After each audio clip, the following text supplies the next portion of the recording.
You know, I believe something was living in there. I think he got trapped.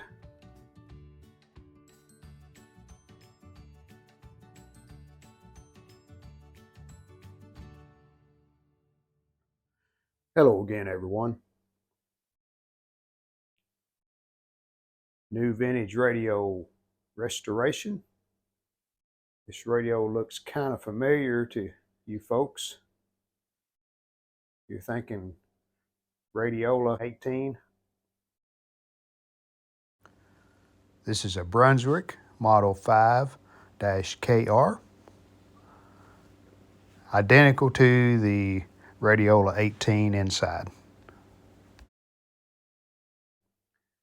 It's a little more decorative than the RCA. You can see on the surrounds around the volume control and on the switch. Kind of fancy, as well as the channel surround. And look at that, we have the dial lamp hood.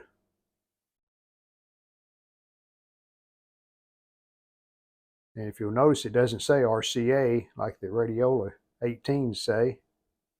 It's just blank. But it is an original hood. At least it's made like the original hood. Has the hooks on the back. Just doesn't say RCA on it. So that's a definite plus. Most of the time those are missing. Our cabinet looks good. Typical scratches and dings, but all in all, for 1928, it's held up really well. Let's open the lid. And again, the same catch as the RCA that it uses. Hinges look the same. Nice looking logo there, Brunswick Radio. And we have a metal plate inside. That is, I think that's a serial number. And yes, indeed, that is Model 5KR, serial number 187460. Standard layout of tubes like the RCA uses. And all the tubes are here if they're the right tubes. I haven't pulled them out and looked at the numbers on them to make sure, but probably are. Tuning assembly seems to be working. A little stiff, so it needs a little bit of lube, but it is working. And this is a power supply section over here.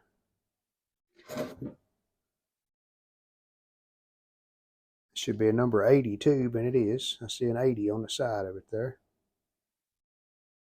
So, same radio as the RCA.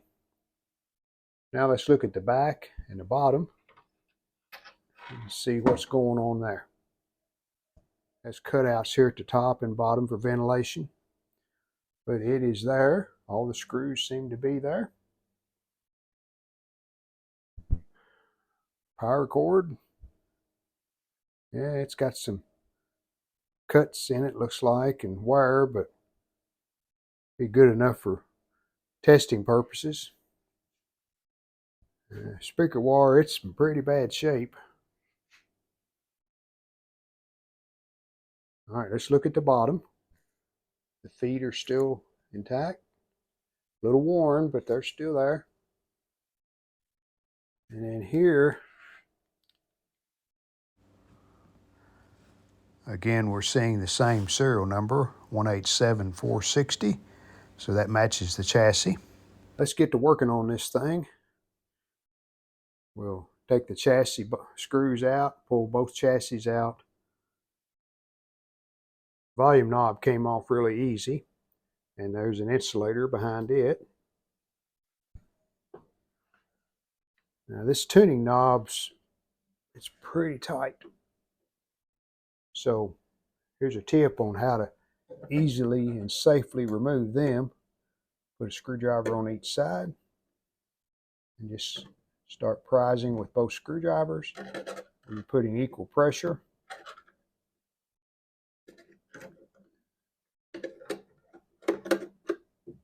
then we got it out there enough.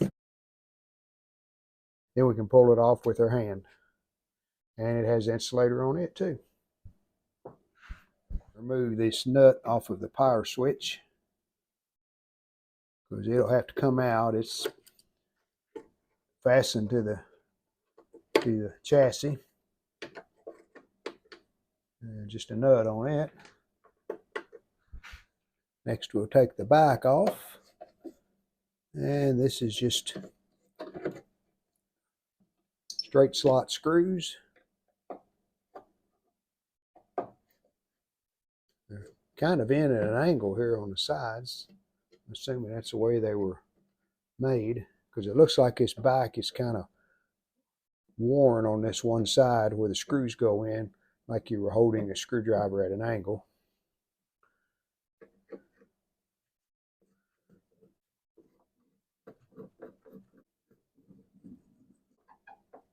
Same way over here. They're definitely going in at an angle. You can see the way I'm holding my screwdriver.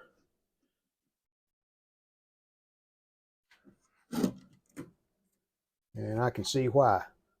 Look how thin that is for a screw to go in. That's why they've angled them into the corners.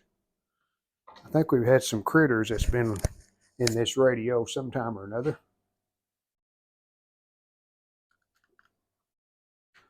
Unless that's packing material, and I don't think it is. It looks like something's been carrying stuff. That's tissue paper, it looks like. So I hope they haven't chewed on something that's important. Laid that over, it'd be easier to get to the screws, and don't think those chassis will go anywhere. We're getting ready to find out anyway. That's all the screws. Now this is like the RCA. We got to pull this one tube out because it'll hit that piece of wood if we don't.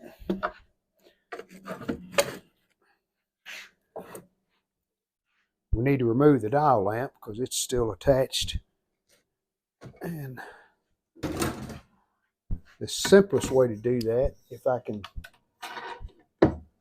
accomplish it, is to remove this cover.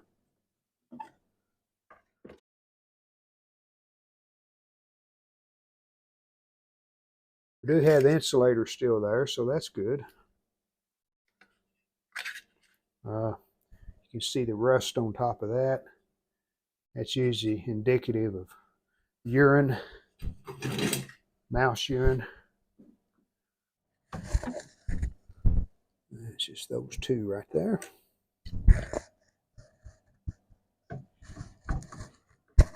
I'll tighten them back up. Look what we have there. It's piled full of papers. We definitely had a mouse nest in there.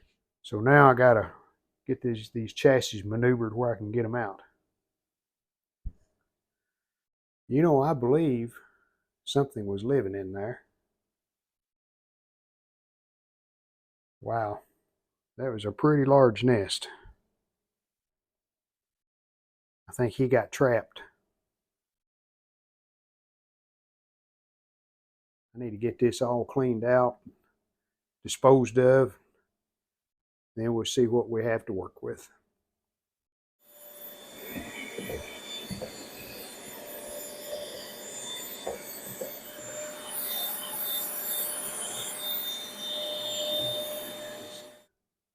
This could be bad.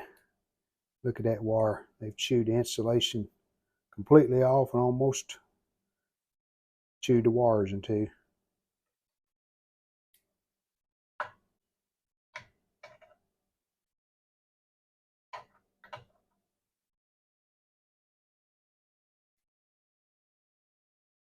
And what is that? Is that a wire? Yeah, I think it is. Yep. So that wire there looks like it's been chewed in two. Well, I think I found the other end of this wire. Right there. That would definitely keep something from working correctly. We got to repair that one and repair that. Not so sure they haven't tried to chew on that. I haven't looked underneath this one. I guess I should tip it up and see what's going on under there. It's fastened down really solid and there's really no way of getting into it. Well, I think we're okay there. That looks like had some work done, but I don't think anything's been chewed on. It doesn't look like it. Okay, temporary fix on this wire. If we get the radio working, then we'll get that looking a little better. Now this wire just goes over to ground, so I won't worry with it right now. Let's test these tubes. 26. Have a 4-pin adapter.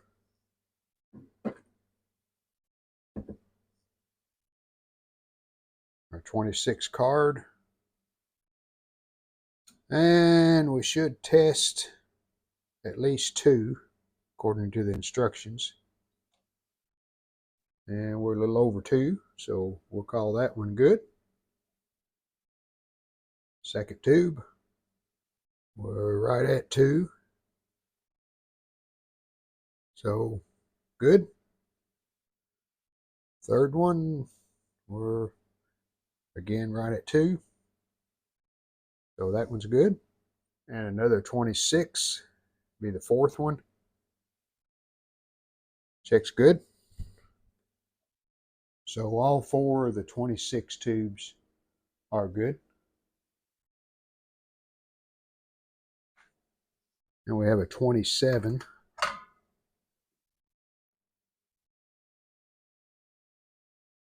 And the 27, it should test up in the good. We got to calibrate. And it's good. We found a bad tube. The 171A. No filaments. So I checked it on the meter and the filaments are open. Fortunately, I have some 371s.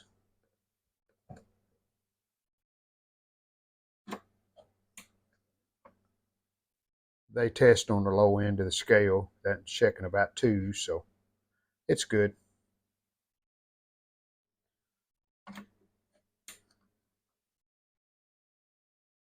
And looks like that tube is good.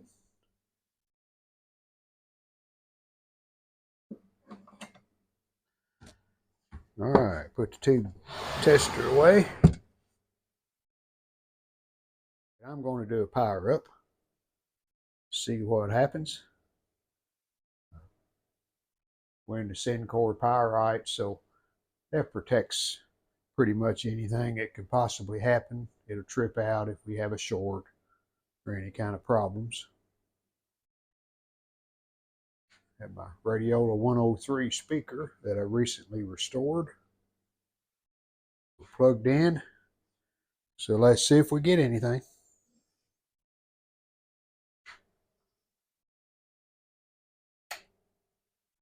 We're going to go at about 100 volts.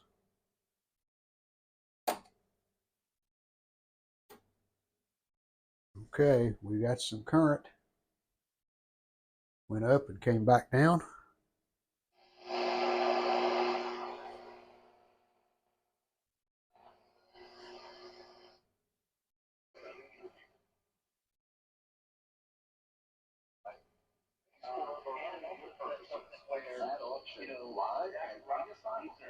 Well, a pleasant surprise.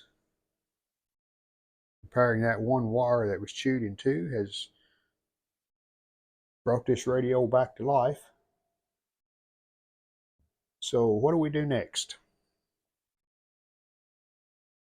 Well, I think it's time for a good thorough cleaning. On top of the chassis, you can see some rust, and that's mouse urine. I'm sure that's made that happen. And even on the top of these, the power supply, we got some rust there too. We'll pull the tubes back out. I'll do some cleaning, and then I'll show you our progress.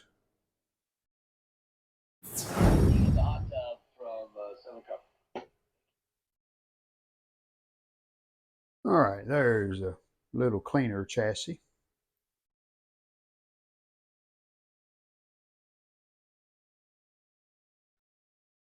We'll take some voltage readings here on this terminal strip. These 6 terminals are AC voltages coming directly out of the transformer right here. Our first 2 should be 1.5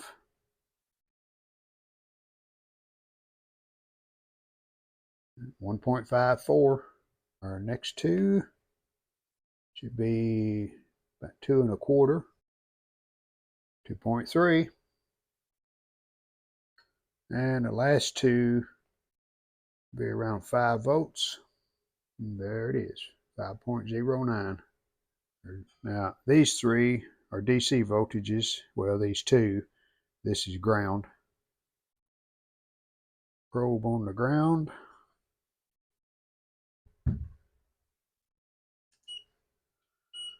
See what we get.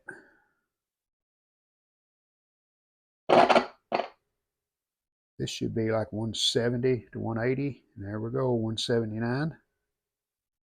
This goes to those series of transformers that couple the tubes. We should have 145. We got 146. So, and I added those 2 voltages there at the top, the 170 and the 145. In case I work on another one of these, I'll know what that's supposed to be. You know, prices for designers like the legendary David Yurman start at under $300.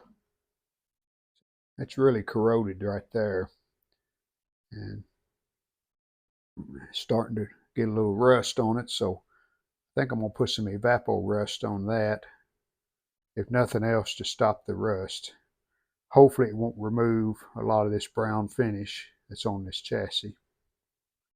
Evapor rust this, get rid of this rust, and we may put a fresh coat of paint on the top of these. Now that got rid of some of the rust, and I did the tops of the power supply cans too.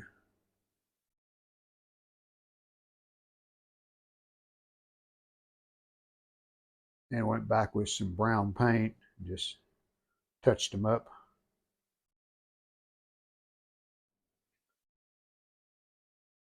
Looks a little better. Put a new wire, this resistor, sorted a new wire from here all the way up to where we had good insulation here on this end of it. I'm going to clean these tube socket connections. Just take some Q-tips and alcohol. Usually they'll have a little oxidation on them, so we'll get those cleaned off. One Q-tip cleaned all the tube sockets. And then another thing I do, I bend these sockets in just a little. That tends to make them tighter, makes the tubes fit a little better. And just a little more alcohol. I'm not trying to clean here, I'm trying to just get rid of some of that odor that the mouse left in there. You know what I mean. You're really lucky that those 2 wires are the only 2 that mouse had chewed into, or chewed on. That one he chewed into, and the other he just chewed on. That's good enough.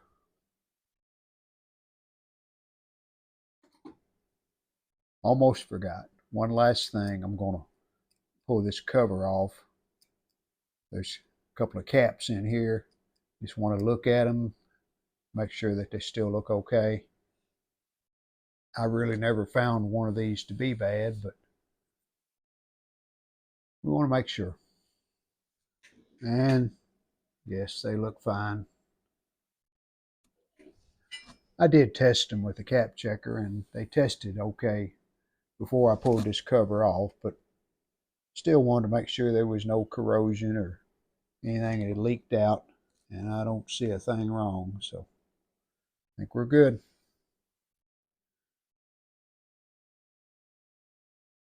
All right, cover back on. New antenna wire. We're looking good underneath, but it's really torn there. I'll probably just leave these connections here, and we'll splice on maybe inside it where we have all new wire coming out. And there's our two new antenna wires.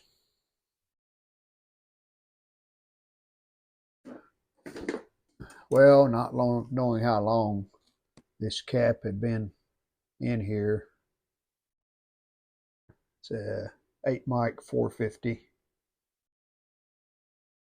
Put a new one in. 10 mic 450. And the last thing, hopefully, new AC cord. And here's a rayon covered cord I'll be using.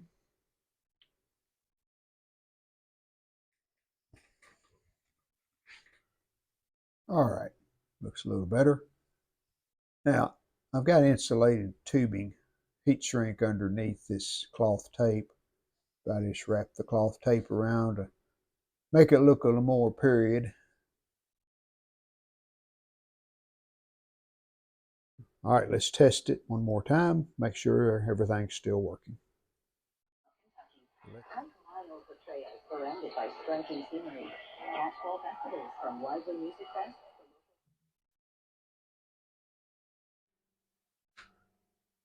Let's check this cap and just see if it's still testing okay. It seemed to be working okay in the radio, or was it? Well, let's do the leakage test.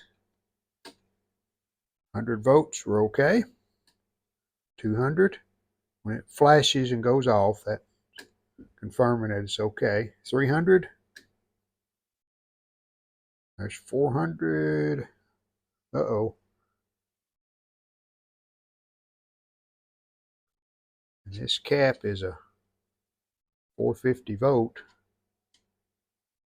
Actually 525 peak. So we go to 500, we're definitely leaky on 500 and 400. Well, the 400 went off then. So questionable. Let's see about if it checks okay. We're on the red scale, which is 0.1 up to 70 mic, and 8 to 10 is right in here.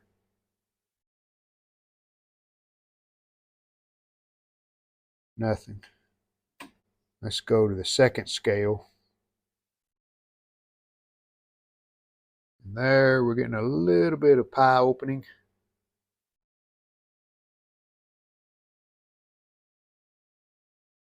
And that's on 0.4. Supposed to be an 8. Now, let me get an 8, a new 8 mic. Will actually be a 10, and we'll test it. 10 mic at 450. And let's go back to our 0.1 to 70 mic scale.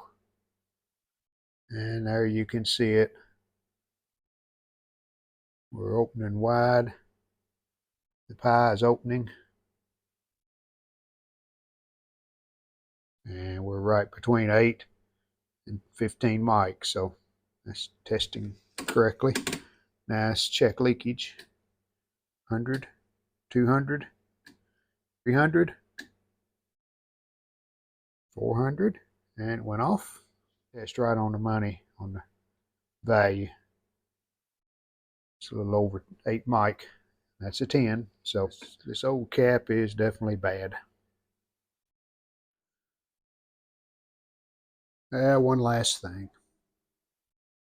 This 80 tube, the more modern equivalent, doesn't really look correct in this radio, so I put in a new old stock RCA 80. Doesn't work a bit better, but looks better. It's going to look a lot better if we're all on board and wearing black, and then you can't even tell where the band. Okay, finished with the chassis. Let's get started on the cabinet next. We hope you've enjoyed the video. And if you did, how about giving us a like and subscribe to our channel? Thanks.